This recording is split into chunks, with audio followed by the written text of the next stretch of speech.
Okay, what's up mga man? Eto, meron tayong bagong dating dito na kawali. Ayan. Ang brand niya is GIPP. Ayan. So, in-order ko siya online and kadarating lang niya. Gagawa lang tayo ng counting review dito sa ating kawali na in-order. Bali, gagamitin natin siya sa negosyo natin, which is yung Cusinegro Sisig. So, actually, meron ako dati nito. Papakita natin. Ayan. Maganda siyang gamitin. Papakita ko na rin sa inyo yung ano niya, kung bakit ito ang ginagamit ko. Ano nga pala siya? Granite siya. Kasi maraming klase ng may mga klase ng kawali na non-stick, ganyan. Iba. May aluminum, may stainless, ganyan. Ito, mamaya makikita nyo. Sige, buksan na natin siya.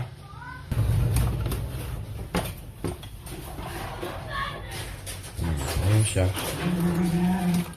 Ito yung laman niya.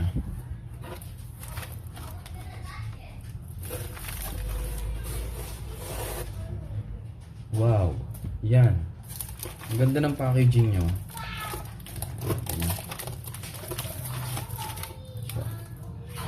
Sa ating konti kami.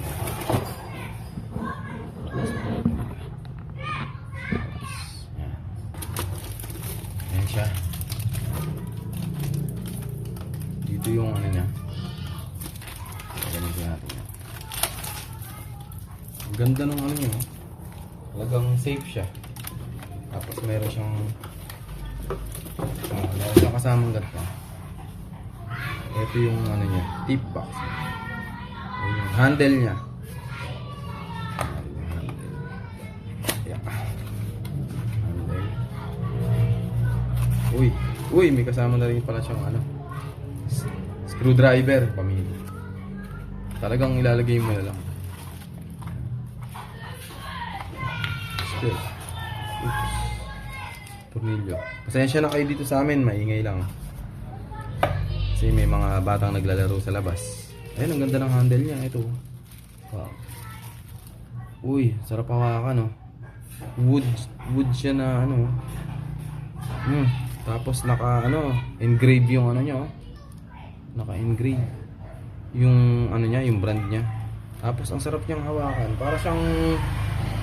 Para siyang matte na na makapit siya sa skin, sa palad yan, ganyan. Actually made siya sa parang hard plastic na magandang klase, na matibay talaga. Ang ganda nito.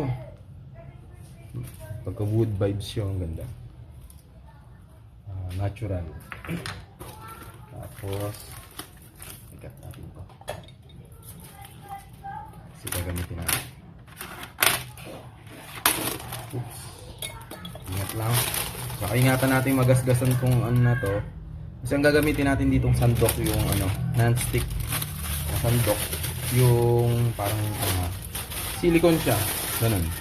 Silicone talaga yung pang sandok niya para hindi siya Wow, ganda. Yun nyo. Ito yung lead niya. Ang ganda. 28 cm pala itong in-order ko. Yung pinakamalaki. Hindi. Actually, may mas malaki pa yung 30.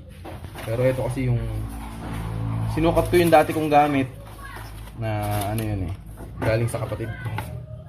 Model din ako.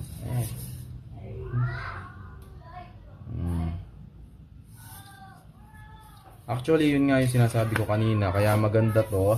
Kasi, siya yung quality stainless material siya. Yan. SGS certified and PFOA free. Ibig sabihin, siya yung hindi siya nagkakaroon ng yung katulad sa ibang pan na nakakalason sa sa katawan ng tao. Yung mga ganung kasing pan na pag siya, yung parang nasisira yung coat niya, meron siyang parang mga yung pinaka particles niya na nasasama sa pagkain is parang harmful siya sa katawan ng tao. Hindi lang natin makapansin sa una, pero pwede magkasakit. Kaya itong pinili ko, siya, PFOA free. Ayan, mamaya papakita ko. Ilalagay ko na lang dyan sa description ko ano yun. Tsaka Para meron din kayong knowledge sa hindi siya basta pan, iba-iba siya eh. Yung pinili ko yung granite kasi mas tatagal siya lalo kung gagamitin natin sa business. Kaya ito yung pinili ko. Ganda. Yung lid niya. So pwede na natin siyang assemble.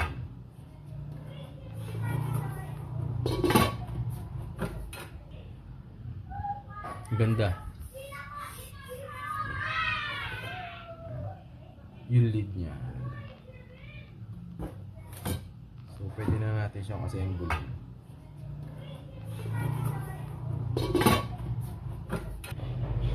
Quick tips, may quick tips din siya. Meron din kasi siyang proper cleaning kung pagkatapos mo na siyang gamitin. Hindi siya basta pwedeng gamitin ng kung ano-ano. Kailangan niyang soft sponge lang or even malambot na telang basahan na wipes mo lang siyang ganun. Hindi siya tulad ng ibang kawali na na pangprituhan natin, panluto sa bahay. Dahan lang. Nakuha nyo lang yung, kapain nyo lang yung huwag nyo siyang pepersahin para hindi malawas thread Ayan. Tapos dahan-dahan nyo lang siya higpitan. Pali mo na ito. Taob natin siya.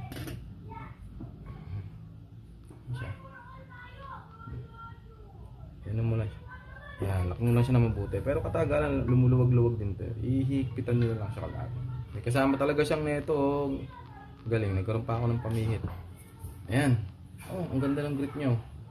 Talaga ready na to. Yun yung dati natin na nagamit. Ayan. So nagdagdag tayo kasi dalawa na yung variant na gagawin natin eh. Isang yung sisig natin na Sinegro style tsaka isang dinakdakan style. Ayan. So yun lang. Okay, maraming salamat.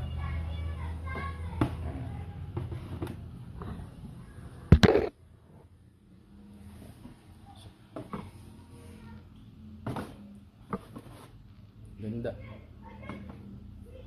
Ready na. Pag naamoy mo palang panalo na.